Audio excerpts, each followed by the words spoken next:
যেখানে ব্যালটে নৌকা নেই সেখানে কেউ ভোট দেবে না, কেউ ভোট দিতে যাবেন না। আমি আমার আওয়ামী লীগের সকল নেতাকর্মীদের বলবো যে যেখানে আওয়ামী লীগ ইলেকশন করতে পারছে না, ইলেকশন করতে দিচ্ছে না, আমরা ইলেকশন করতে চাই। ঠিক আছে, আমরা চাই আওয়ামী লীগ ইলেকশন করবে, অবাধ নিরপেক্ষ নির্বাচন হবে, জনগণ তার মতামত দেবে, জনগণ যে ম্যান্ডেট দেবে আমরা সেটা মাথা পেতে নেব। আওয়ামী লীগ ভালো কি মন্দ সেটা ইউনূসের মতো একটা দুষ্কৃতিকারীর মুখে শুনতে চাই না। জনগণ বলুক, জনগণ দেখাক। কাজে আমি এটাই চ্যালেঞ্জ দেব যে ভোটের মধ্য দিয়ে মানুষ সিদ্ধান্ত নিক, জনগণ তারা কাকে চায়। যদি জনগণ আমাদের ভোট না দেয় আমরা মেনে নেব, আর জনগণ ভোট দিলেই প্রমাণ হবে যে আসলে কারা দোষী। কাজে আমি এটাই বলবো, যারা নেতাকর্মী যেখানে ভোট হবে, যেখানে আমরা আওয়ামী লীগ নিষিদ্ধ, যেখানে ব্যালটে নৌকা নেই সেখানে কেউ ভোট দেবে না, কেউ ভোট দিতে যাবেন না।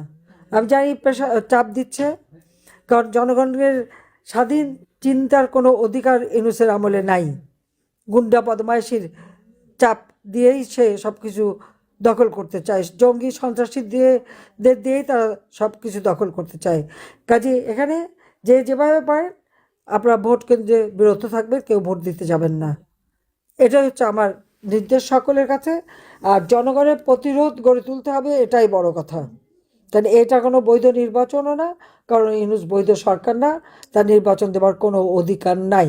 ইউনূস তো অবৈধভাবে ক্ষমতা দখলকারী, জনগণের ভোটে আসেনি, সে নির্বাচন দেয়। 2024 সালের নির্বাচন নিয়ে প্রশ্ন করেছে, আজ পর্যন্ত কি কিছু দেখাতে পেরেছে? জনগণ স্বতঃস্ফূর্তভাবে আওয়ামী লীগের ভোট দিয়েছে আমাদের কাজের জন্য। সেই নির্বাচনটাকে প্রশ্নবিদ্ধ করার চেষ্টা। এই নির্বাচনে আমরা যে জয়লাভ করেছিলাম, সরকার গঠন করেছি, 2029 সাল পর্যন্ত কিন্তু আমাদের মেয়াদ। তো ইউনূস মাঝখান থেকে কোথা থেকে উড়ে এসে জুড়ে বসলো এবং সে নির্বাচন দিল। নির্বাচন দেবার কোনো লিগ্যাল রাইট তার আছে? কোনো অধিকার তার আছে? খুব বৈধ যোগ্যতা আছে, ক্ষমতা আছে? তা নাই। সবই ওই মব সন্ত্রাস আর জঙ্গির করেই তারা নির্বাচন দিচ্ছে। কাজে এই নির্বাচন সে যে দিচ্ছে সেখানে আওয়ামী লীগকে ব্যান্ড করে দিয়েছে। আমার প্রশ্ন, আওয়ামী লীগ জনগণের ভোটে নির্বাচিত, আওয়ামী লীগকে ব্যান করে কিভাবে? সে একটা অবৈধ ক্ষমতা দখলকারী। এখন যদি ঘরে ডাকাত পড়ে মালিকদের বের করে দেয়, বাংলাদেশের অবস্থা সেরকমই হয়েছে। ডাকাতি করে ডক্টর মোহাম্মদ ইউনূস ক্ষমতা দখল করে আমাদের নির্বাচিত সরকারকে সরিয়ে দিয়ে এখন উনি আবার ইলেকশন দেবেন। সেই ইলেকশনে কি বুঝে? জীবন ইলেকশন করেছে সে কোনো দিন? করতে পারবে? আসুক না, নামুক না, যে কোনো একটা কনস্টিটুয়েন্সিতে নামুক, আবার যে কোনো একটা কর্মীর সাথে ইলেকশন করুক, জামানত বাজেয়াপ্ত হবে তাকে কেউ ভোট দেবে না। কারণ ওই জঙ্গিদের আর ওই সুদখোর গরিব মানুষের ঋণের চালে জড়িয়ে রক্ত চুষে খায়, তাকে কেউ ভোট দেবে না। আমি তাকে চ্যালেঞ্জ দিচ্ছি, সে আসুক না, জনগণের ভোটে নির্বাচিত হয়ে, তখন বুঝবো। তার মেটিকুলাস ডিজাইন করে ক্ষমতা দখল, অন্যের অর্থে, এবং নিজে যে হাজার হাজার কোটি টাকা বানিয়েছে, 6,000 টাকা বেতনের একজন কর্মচারী বা গ্রামীণ ব্যাংকের এমডি হাজার হাজার কোটি টাকা পেল কোথায়? আজকে আমি আন্তর্জাতিক পর্যায়ে যারা তাকে একেবারে দেবতা মতো পুজো করতো একসময়, আমি তাদেরকে জিজ্ঞাসা করি, আপনারা কি কোনো দিন জিজ্ঞাসা করেছেন যে একটা ব্যাংকের এমডি, তার তো একটা নির্দিষ্ট বেতন পায় সরকারের পক্ষ থেকে, সে এত টাকা কোথায় পেল যে সারা বিশ্বব্যাপী সব জায়গায় উনি বিনিয়োগ করে বেড়ালেন? পা বেঁধে ঝুলিয়ে আগুন দিয়ে পোড়ানোর মতো নৃশংসতা এই ঘটনা বাংলাদেশে ঘটাচ্ছে তারা।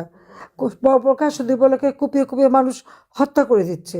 আজকে তার কোনো অধিকার নাই যে এই দেশে ইলেকশন দেবে, জনগণের ভোট এ সম্পর্কে তার যার কোনো চিন্তাই নাই, কারণ সে তো ট্যাক্স ফাঁকি দেওয়া। আমরা তো আমাদের অল্প টাকা, কিন্তু আমরা কখনো ট্যাক্স ফাঁকি দেইনি, কারণ আমি জানি যে আমার দেওয়া ট্যাক্স বাংলাদেশের জনগণের উন্নয়নে কাজে লাগে। ডক্টর মোহাম্মদ ইউনূস কি কোনোদিন ট্যাক্স দিয়েছে? জিজ্ঞেস করে। ট্যাক্স ফাঁকি দেওয়া এটা সে খুব ভালো জানে। আমি তো জানতাম না যে আমি আমাকে দেশ ছেড়ে যাচ্ছি বা দেশ ছেড়ে কখনো যেতে হবে, কিন্তু আমাকে তো সেই বনবাসে রেখে গেছে। তারপর আমি আমার জনতার সাথে আছি, দেশের মানুষের সাথে আছি, কিন্তু ইউনূস কারো ট্যাক্স দেবে না। এর হাত থেকে আমাদের দেশকে রক্ষা করতে হবে, এটাই আমার কথা।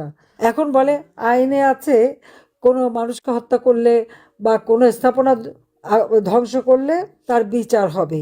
তাহলে আমার প্রশ্ন, যখন 2024 সালের জুলাই মাসে আন্দোলনের নামে মেট্রো রেল, বিটিভি ভবন থেকে শুরু করে বিভিন্ন এসে যে আগুন দিয়ে পোড়ালো, এবং যারা পুড়িয়েছে ইউনূসের সেই বাহিনীরা নিজেরাই স্বীকার করেছে, নিজেরাই বলেছে, গর্ব করে বলেছে যে মেট্রো রেলে আগুন না দিলে আর পুলিশ হত্যা না করলে তাতে বিপ্লব সফল হতো না। বিপ্লব কিসের?